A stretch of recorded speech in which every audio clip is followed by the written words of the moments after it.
statement with his own computation. Kung sinabi lang niya yung sinabi ko, di tapos na. Okay, now that's clear, sir.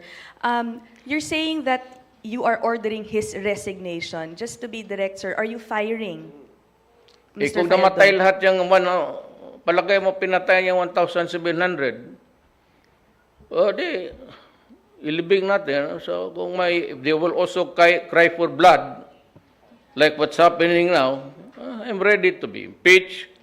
I'm ready to be investigated. I'm ready to resign. He said, if it warrants. If it boils down to responsibility, I said, I will take this problem. The idiom is take the bull by its horns. Sir, my question is, are you firing Nick Faeldon as PR Yes, chief? now. Yes. Okay. Now.